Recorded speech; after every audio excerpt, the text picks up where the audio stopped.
And welcome to the Culture Cast. I'm Chris Dashu, and I am joined I'm joined by my brother from another mother, a man who I actually share the same birthday as, Mr. Mike Wallace, otherwise known as AKA Father Malone. Yeah, yes, either will do. Or is it the other way around? Friend, I don't know. It's Father Malone usually here on the radio, quote unquote. The internet radio. What's a podcast? Yes, Is that indeed. like internet radio? Jeez. Did podcast kill the video star? Podcast killed the radio star, that's for sure. Did it, though? Certainly did. Chris and Mike in the mornings. I mean, we could still do that. Boing. Boing, close the door. How do all these bats get in? Oh my God. Oh, God, these bats. Oh. So on this episode of the Culture Cast, we're still in Jess Byard June, which means we're still talking summer camp slashers. We were going to talk Madman, but we could not find it. So we're talking something. It's also a little too similar. I watched it. It's a little too similar to The Burning. And by a little too similar, I mean they actually changed the film initially to make it so that it wasn't the same as The Burning. So instead of Madman, we're going to talk about Cheerleader Camp from 1988. A film Pretty that is, late. Late in the film cycle there for a fucking slasher movie. It's a lot of things. But yeah, let's talk about Cheerleader Camp. Every year, the finalists for the Miss Cheerleader USA contest travel to this secluded camp. Hey, there is no going back. For some, it will be the crowning achievement of their lives. I'm gonna win that queen contest. Nerves are on edge. There's something eating at everybody, right? Ever since we've been here, it's never a good night. Jealousies are exposed, and hatreds explode. This year, something evil has come over the contestants. And she shows I'm gonna kill her. The instructors, You're a mascot, not a human. the judges, and the hired help. I hope you die. Something is about to make them all victims of bloody pom-poms.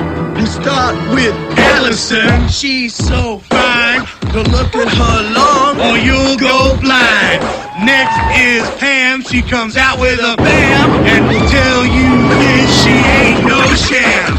Next is Bonnie. She acts kinda funny. Steal your heart, but not your money. Can't forget Teresa. She's got what it takes. Putting her on this team was no mistake. Last is Corey. This is her story. She's our gator. You'll be seeing her later. Bloody pom-poms. Betsy Russell, Leif Garrett, Lucinda Dickey, Laurie Griffin. We gotta walk out of here. It's at least 40 miles. Finally, something to die for.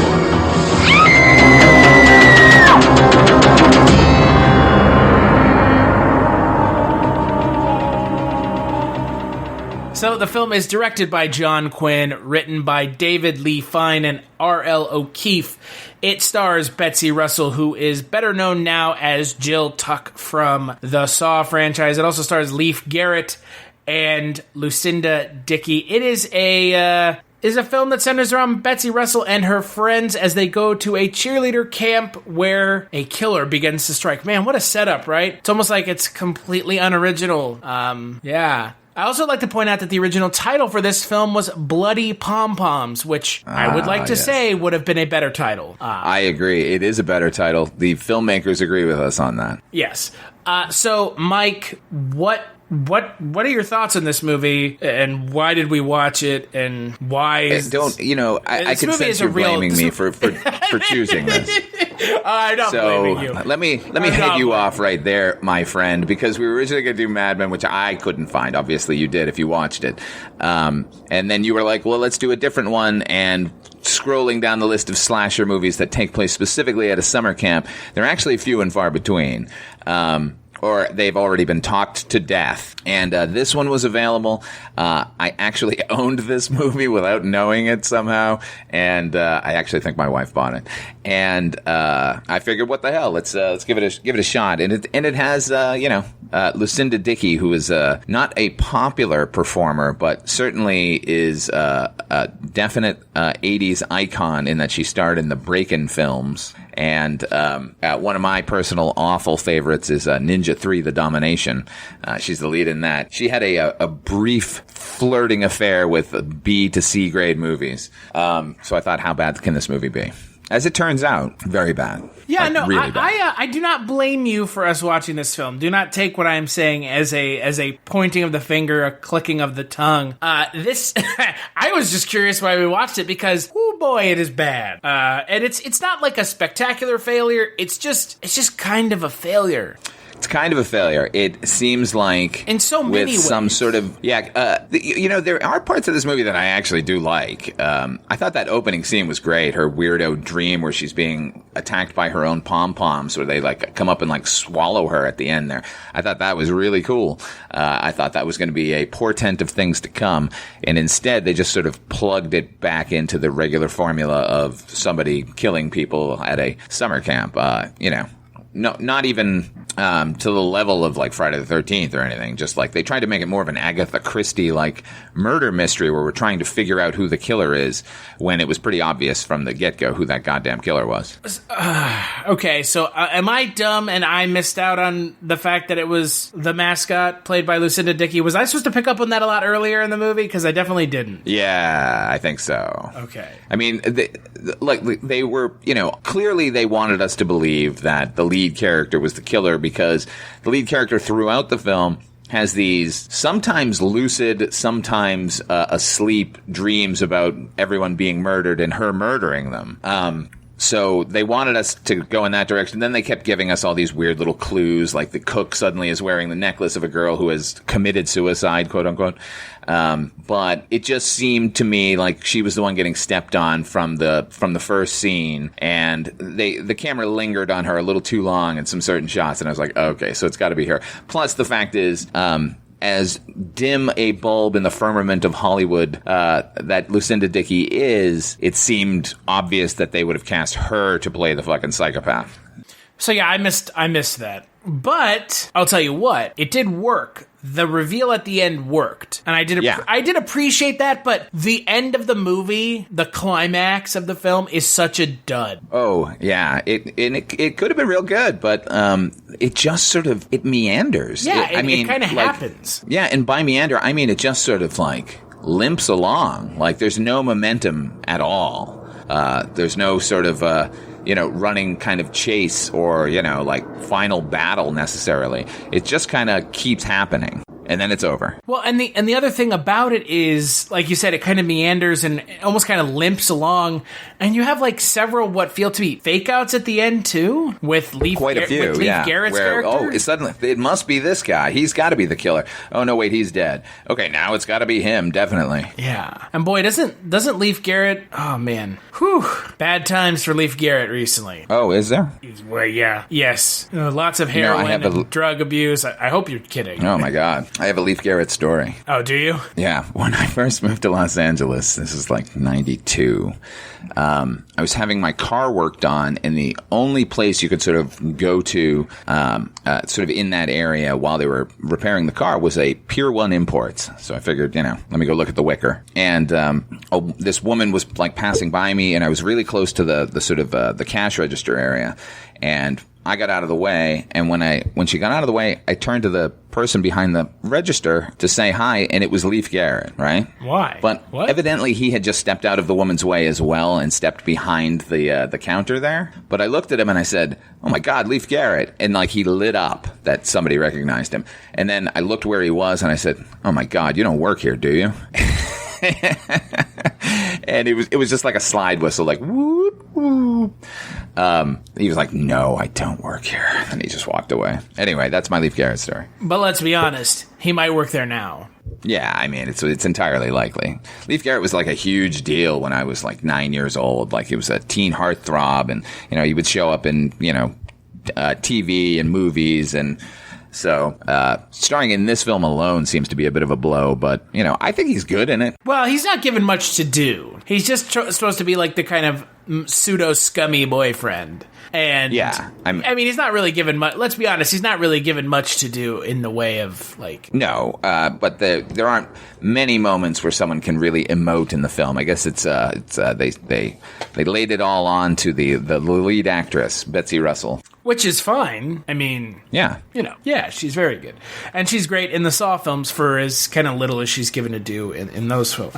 It's just the casting in this film is kind of weird. Pam Weigel, yeah, or Terry Weigel playing Pam. Yeah, wow, who's an actual porn star. Yeah, she is, or was. Can she still be at this point? Well, also, there's a niche for everything, I suppose. I mean, there's another Rebecca Ferrati is also a Playboy playmate, right? There's a bunch of porn stars in this movie. Yeah, they clearly they were casting for a specific purpose. Well, I mean, a lot of the scenes have the characters with their tops off, so which it is. Yeah, I mean, there's this kind of ongoing argument of like, do you cast someone to take their top off that already does it, or do you cast like an actress to do it? Who in a film like this is going to say no from jump? Right. Like, why would I show my breasts in this film of all films? Exactly. This is not high art. This is not Keira Knightley in the aftermath having her nipples sucked on by another actor because it's high art. This is literal, like, Z-grade schlock. So no one is going to agree to take their top off. Unless you have an actress in here who has already done it professionally. Then it only makes sense. Yeah, but that then becomes a problem when we talk about, like, the acting ability of said actresses.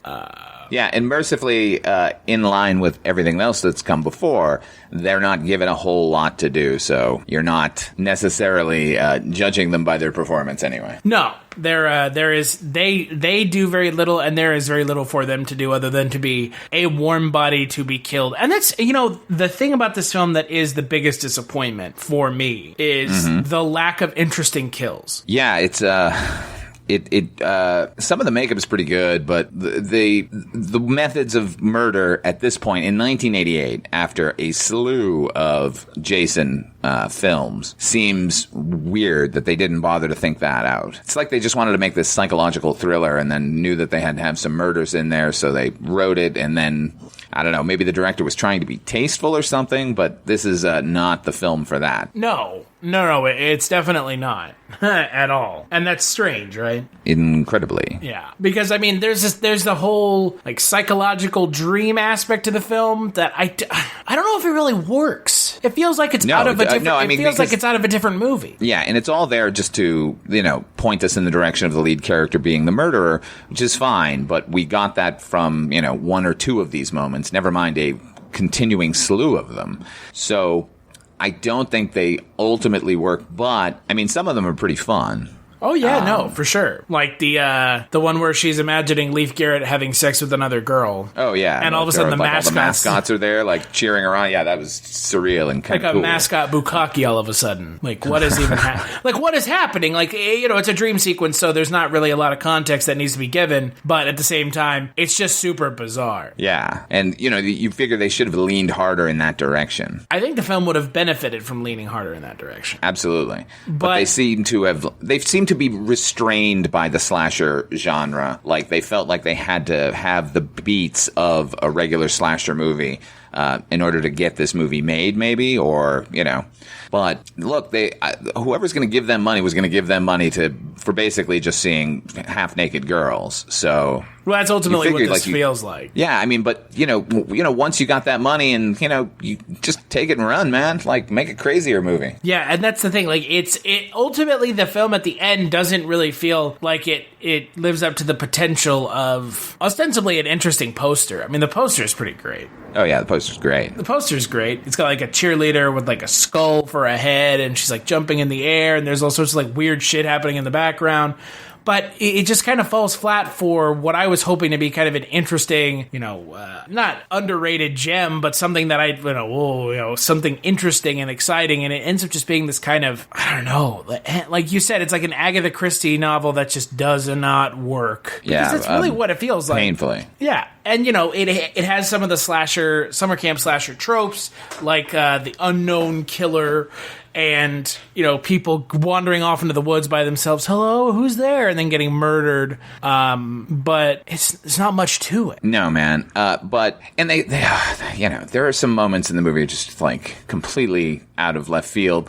The scene where the kid is like one of the characters, Timmy is his name, the stereotypical fat kid that you have to have at the summer camp.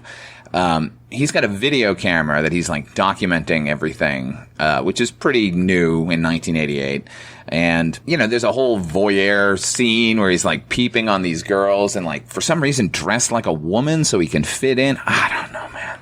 I was just like, what's happening with this movie? Yeah, I didn't understand that either. I didn't understand the character of Timmy at all because it seemed like he was supposed to be like possibly mentally retarded, and instead he's just like, oh, the fat kid for the fat jokes. Yeah, I got to get those fat jokes in. But like there aren't any other than his ass getting stuck in the car. Yeah, window. That's a pretty big one, though. But Isn't it? And, like, there's so many weird scenes that just... Yeah, ultimately, it's not really that bad. It just feels like more missed potential than anything else. Right? At least for me. It just feels like a lot of missed potential. Yeah. It seems like it had the bones to be a really good slasher movie. And, again, this is 1988, so... The slasher genre is effectively over at this point. And it doesn't feel like 1988. Let's talk about that for a second. This film feels like it was made in like 82. Right. That in of itself is the problem, because they had those 6 years of seeing everything that was out there and deciding whether or not to do something better. And they didn't. There is another slasher movie around this time. Not summer camp related necessarily, although it does kind of take place at a camp, it seems, or, a retreat by a lake. Have you seen April Fool's Day? I have not. See, now that was one where they kind of like took a look around at what the genre was and decided to do a parody of it, but like as a straight horror movie. And that one's real interesting. That's a kind of a forgotten one. It actually has, what's his name? Biff. Thomas Wilson. Tom Wilson. Yeah, he's real good in it. There's actually a lot of good actors in that one, including Deborah Foreman from Valley Girl and My Chauffeur. So it's possible at this point to have a comment on the genre while still sort of playing in the sandbox that you kind of have to. And this one felt like it could have gone even further than the other one. Like they had the potential. Let's put this in the context. Friday the 13th, The New Blood, so it's part 7, came out less than a month before this film. Right. And what were they doing in that one? Jason versus Carrie, basically. Right. I've never seen it, but that sounds correct. Yeah, I've never seen that's what any. it is. Like you got a psychic girl. Yeah, I've never seen any of the Friday the 13th movies, but that's a different story. Oh, you're the perfect person to be reviewing slasher movies set in summer camps. Well, considering how Friday the 13th moves away from the summer camps after what? The 4th one? Yeah, I mean, I don't think it's after the first one, honestly, because well, you know what I mean. Like kind of everyone always says Friday the 13th is like a summer camp slasher movie, like the first one is. Yeah, basically. Like, I know that much. Like, I've seen Camp Crystal Lake Memories. Like, the summer camp slashers were a thing that existed outside of Friday the 13th, because Friday the 13th stopped being about the setting and started being about Jason. Yeah, absolutely. Part 6 brought it back to the summer camp. There are actual campers, and it takes place at Camp Crystal Lake. So 1 and 6, I think every other one does not take place at the camp other than maybe the new remake. But even then, it's not a summer camp. It's the remains of what had once been a summer camp. Like, I've seen enough summer camp slashers to know that, like you said, this comes so late in kind of the onslaught of summer camp slasher films that was like the mid 80s that it feels like if you're not going to do anything interesting, why are we doing this at all? Right. Other than we can get the money to make a movie because there are investors out there who do it. Evidently, the major investor was a corporation from Japan for this film. And if you remember, there's a point where Timmy, our fat voyeur, like sneaks up on the woman who runs the camp is having an affair with the local cop. And as he's sneaking through the woods, he's trying to be like a ninja, and he has an armband on. And he wore the armband upside down because nobody, spoke Japanese on the crew. Right. And it was apparently like a huge bone of contention with their producers. Like once they saw it, they had to like apologize and, bow and curtsy to them for that. Interesting little side note. That's stunning. But again, I think it just goes back to the main problem of this movie. That is, whoever made this movie, whoever produced this movie, was producing it for very specific reasons, and those reasons are very clear. And they are not... Yeah, exactly. And they're not... That is not a sustainable way to make a film. It's just not. No, it seems that there are maybe other genres to pursue.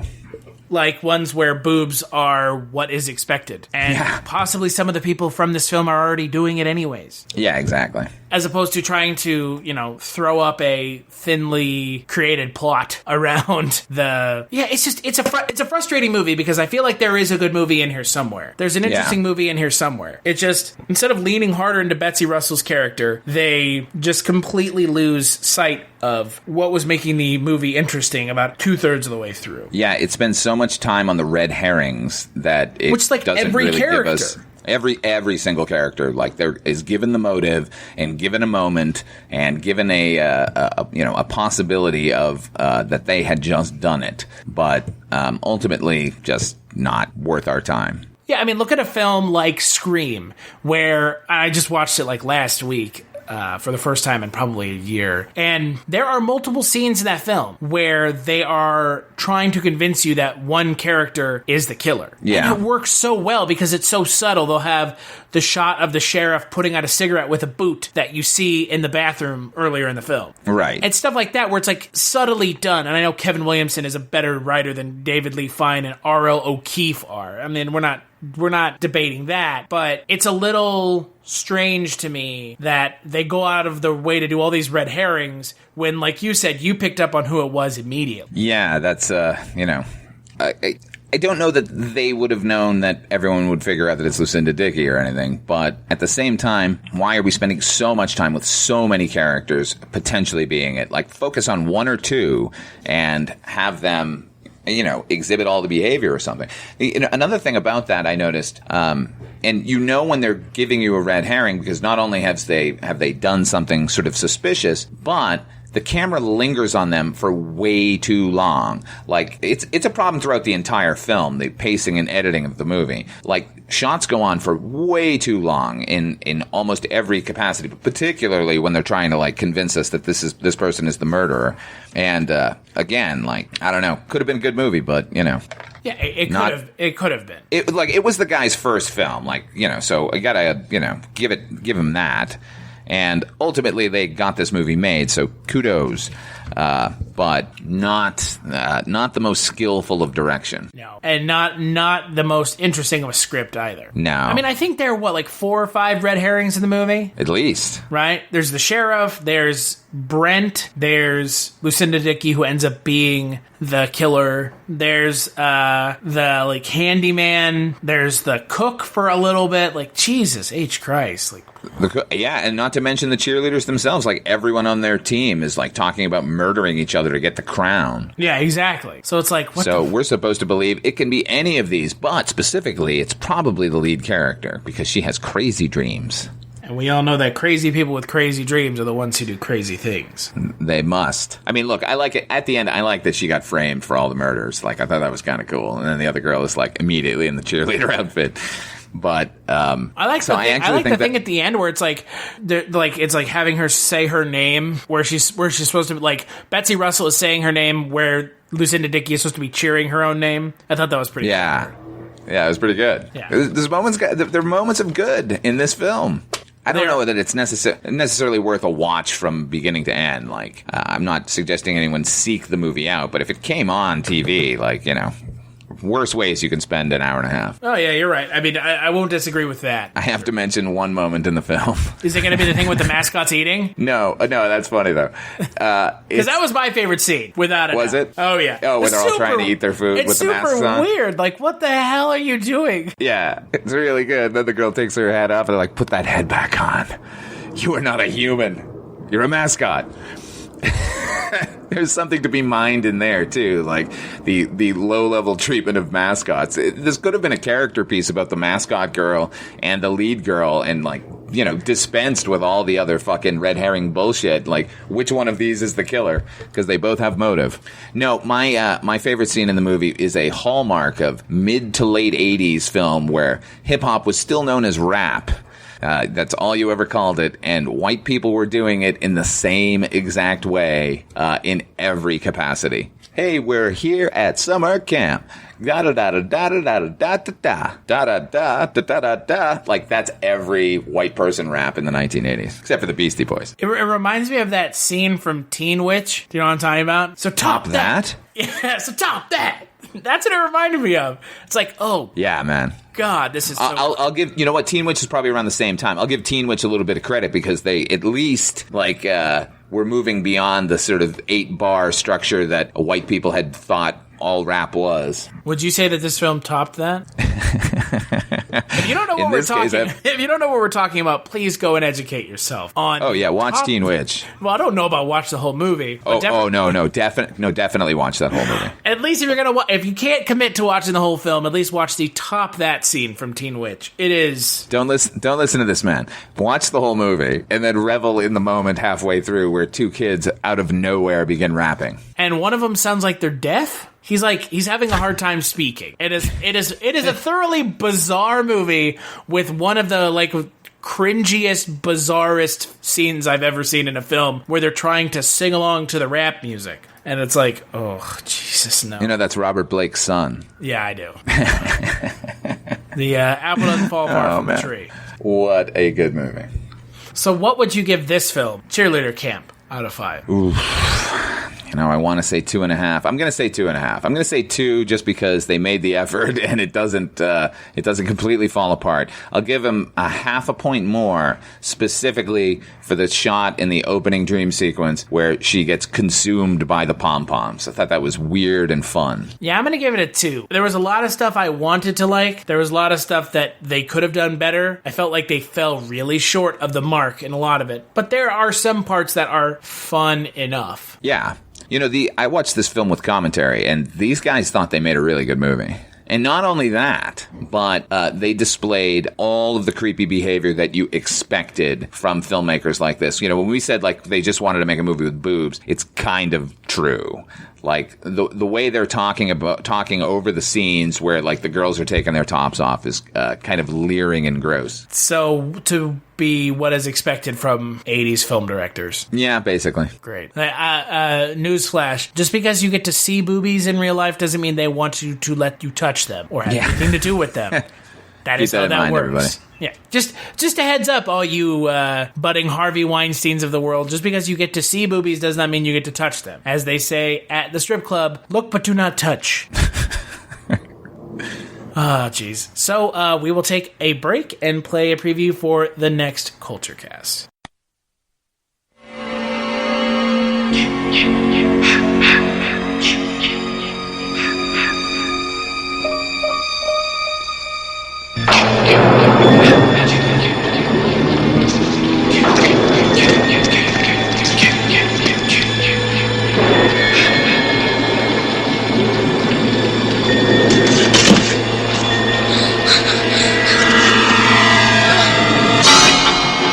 If the memory of Jason still haunts you, you're not alone. Friday the 13th, Part 5, A New Beginning.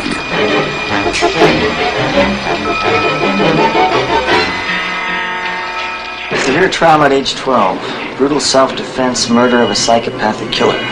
Boy, they've given him every therapy they can think of. It's wonder his mind isn't fried with all the drugs they've given him.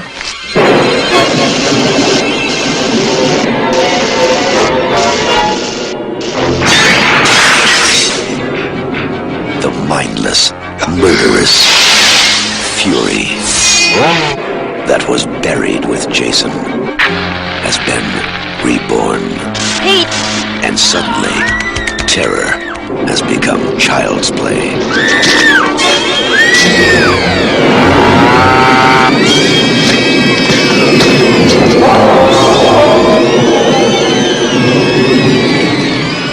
Friday the 13th, Part 5, A New Beginning.